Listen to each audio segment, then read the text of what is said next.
ಸ್ನೇಹಿತರೆ ನಮಸ್ಕಾರ. ನಾನು ನಿಮ್ಮ ಗುರುರಾಜ್ ಸನಿಲ್ ಮಾತಾಡ್ತಾ ಇದ್ದೀನಿ.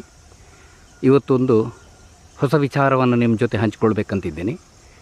ಅದೇನೆಂದರೆ ಹುತ್ತಗಳು, ಗೆದ್ದಲುಗಳು ಕಟ್ಟುವಂಥ ಹುತ್ತಗಳು ನಮ್ಮ ಸುತ್ತಮುತ್ತ ಕಾಣಲಿಕ್ಕೆ ಸಿಗ್ತಾ ಇರ್ತವೆ. ಆದರೆ ನಮ್ಮಲ್ಲಿ ಸಾಕಷ್ಟು ಜನರಿಗೆ ಹುತ್ತಗಳ ಬಗ್ಗೆ ಸರಿಯಾದ ಮಾಹಿತಿ ಜ್ಞಾನ ಇಲ್ಲ.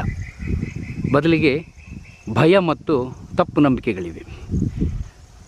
ಹುತ್ತಗಳು ಹಾವುಗಳು ಮಾತ್ರ ವಾಸ ಮಾಡುವಂಥ ಒಂದು ಮನೆಯಾಗಿರ್ತದೆ. ಹಾಗಾಗಿ ನಮ್ಮ ಸುತ್ತಮುತ್ತ ಅದು ಇರಬಾರ್ದು ಅಂತ ಒಂದು ಕಡೆ ನಂಬಿಕೆ ಇದ್ದರೆ, ಇನ್ನೊಂದು ಕಡೆ ಹುತ್ತಗಳು ನಾಗರ ಹಾವಿನ ವಾಸಸ್ಥಾನ, ಅಂದರೆ ನಾವು ಆರಾಧಿಸುವಂಥ ನಾಗದೇವರ ವಾಸಸ್ಥಾನ, ನಾಗಗಳಲ್ಲಿ ವಾಸ ಮಾಡ್ತಾವೆ. ಹಾಗಾಗಿ ಮಾಂಸಾಹಾರಿಗಳ ಸುತ್ತಮುತ್ತ ವಠಾರದಲ್ಲಿ ಹುತ್ತಗಳು ಇರಬಾರ್ದು, ಇದ್ದರೆ ದೋಷ ಬರುತ್ತೆ ಅನ್ನೋ ನಂಬಿಕೆ ಕೂಡ ಅವಿಭಜಿತ ದಕ್ಷಿಣ ಕನ್ನಡ ಜಿಲ್ಲೆಯಾದ್ಯಂತ ನಾವು ಕಾಣ್ಬೋದು.